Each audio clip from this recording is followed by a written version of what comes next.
Buenas noches, a continuación les voy a presentar mi trabajo para el posgrado Educación con Tecnologías del Aprendizaje y Conocimientos en Entornos Virtuales para la Universidad IEXPRO, con la docente, la doctora Nancy Fabiola Ramírez y su servidora Gabriela Báez Urquídez. El tema es modelos educativos basados en tecnologías, donde abordaremos las herramientas para fortalecer el aprendizaje colaborativo. La evolución del aprendizaje colaborativo se ha visto desde fines del siglo XX, pero últimamente se le ha dado mayor importancia a este concepto debido a la revolución tecnológica, en específico refiriéndose a la disponibilidad de acceso a Internet y en consecuencia el acercamiento a un entorno de aprendizaje digital global que permite la interacción entre personas sin importar la distancia geográfica entre ellas. La posibilidad de interactividad, ubicuidad y sincronismo que brinda el entorno del aprendizaje electrónico. La valorización de lo social como complemento del proceso cognitivo individual y personalizado. Con base en lo anterior, el aprendizaje colaborativo nace en una respuesta a un nuevo contexto sociocultural que define un aprendizaje social en red. Características del aprendizaje colaborativo. Bueno, como se muestra en la imagen, este es un escenario donde se desarrollan condiciones favorables del aprendizaje. Se llevan a cabo materiales, normas, actividades, organización del aula, entre otros. Ahora bien, un entorno virtual de aprendizaje se puede decir que es un entorno mediado por las TIC, lo cual categóricamente transforma la educación, la relación educativa al facilitar la comunicación, el procesamiento, la gestión y distribución de la información, agregando así a la relación educativa nuevas posibilidades para el aprendizaje y en algunos casos eliminando limitaciones que estaban presentes. Modalidades educativas de un entorno virtual de aprendizaje. En primer lugar tenemos la educación a distancia. Esta permite el acto educativo mediante diferentes métodos, técnicas, estrategias y medios en una situación en que alumnos y profesores se encuentran separados físicamente y solo se relacionan de manera presencial ocasionalmente, pues fue lo que tuvimos que improvisar con la llegada de la pandemia. En segundo lugar, tenemos al e-learning, se refiere al uso de nuevas tecnologías de la información y la comunicación, las llamadas TIC, con un propósito de aprendizaje. Una de las principales ventajas que aporta el e-learning es la facilidad de acceso al disminuir las barreras de espacio y tiempo. Dentro de las TIC empleadas está el Internet, las tecnologías multimedia y los simuladores. Si bien también existió el problema de las brechas digitales con la llegada del e-learning, que no todos tenían el acceso a un dispositivo o al Internet. Hoy en día se sigue trabajando en eliminarlas. El B-Learning, llamado Blended Learning, se ha definido como el diseño docente en el que tecnologías de uso presencial físico y no presencial virtual se combinan con objeto de optimizar el proceso de aprendizaje. Cabe destacar que el B-Learning se centra en los procesos de aprendizaje, claro, como lo son ahora la mayoría de las maestrías y doctorados en modalidad mixta y pues virtuales también, como la que estamos cursando.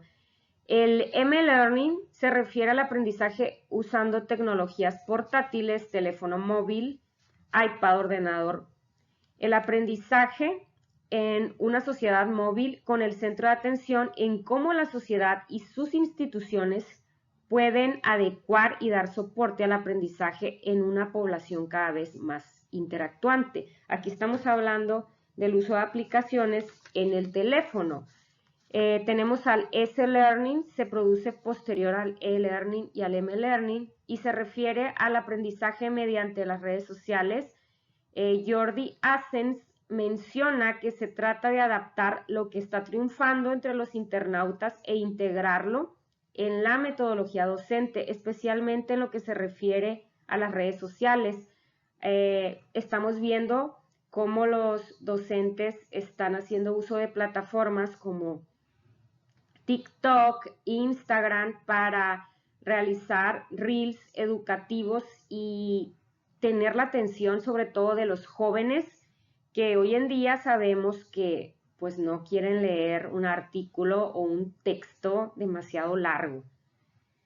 El C-Learning se identificó con 3 connotaciones. La primera como Cloud Learning, definida como el aprendizaje basado en recursos alojados en la nube. El colaborativo learning involucra tanto el aprendizaje comunitario como al colaborativo. Y por último, tenemos al conventional learning, que es el proceso tradicional de enseñanza-aprendizaje con el esquema de un docente al frente de un aula de clases, que pues es el aprendizaje convencional, que es el que reina hasta el día de hoy. Por último, tenemos al U-Learning, que se refiere a la forma ubicua, disponible en diferentes canales simultáneamente. Describe el conjunto de actividades formativas apoyadas en la tecnología con el requisito de que puedan ser accesibles en cualquier lugar, por lo que este término debe incorporar aquellos medios tecnológicos que permitan recibir la información y que ésta facilite su asimilación. Estamos hablando aquí de las aulas virtuales, libros electrónicos, incluso de laboratorios ubicuos. La aplicación del U-Learning y C-Learning en mi contexto. El U-Learning en mi contexto se utiliza para dar apoyo a las actividades y clases convencionales, funcionando como un incentivo que motive a los alumnos a dar un seguimiento de sus clases, más no interponiéndolo como una panacea del aprendizaje. Lo he incorporado con el uso de aplicaciones en el teléfono inteligente como un elemento que ya está presente en la vida académica de los estudiantes, el cual es una herramienta para comunicación y búsqueda de información.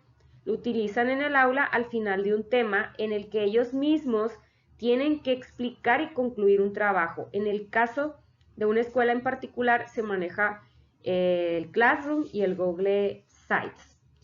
En cambio, el C-Learning se utiliza mediante una plataforma escolar y un Drive que nos da acceso a utilizar recursos que se encuentran ahí, ya sean listas, tablas, información, libros a los que tenemos acceso los maestros, padres y alumnos, la cual nos permite colaborar entre pares y alumnados y así poder dar un seguimiento a las diferentes problemáticas o situaciones que se presentan en la escuela. Por último, cabe recalcar que en mi contexto se siguen llevando a cabo el método tradicional de enseñanza, solo que en algunas escuelas tenemos el apoyo de un Smart TV, esto es en la ciudad, donde podemos proyectar videos aplicando estas 2 modalidades educativas. Bueno, como conclusión, el uso de la tecnología y el acceso a la información mediante un dispositivo es a la que la mayoría de los estudiantes están expuestos. Sin embargo, esto no significa que aunque tengan en la mano todos los recursos, vayan a hacer buen uso de él y se utilicen otros medios distractores que obstaculizan el proceso de aprendizaje. Es importante diferenciar una aplicación móvil a la de una plataforma que le permita al estudiante ejecutar tareas. Lo difícil sería saber si el uso de estas fortalece o no el aprendizaje colaborativo. Se conoce que con las actuales herramientas que se tienen hoy, es posible descargar programas, recursos que potencialicen las capacidades de los individuos, más es el usuario quien toma la decisión de cómo utilizar este recurso. El uso de aplicaciones móviles en el aula se sigue utilizando como un método que impulsa el aprendizaje colaborativo. Sin embargo, estas habilidades digitales se utilizan más para la comunicación, distrayendo de las actividades académicas. El uso de la tecnología busca desarrollar un pensamiento crítico y creativo.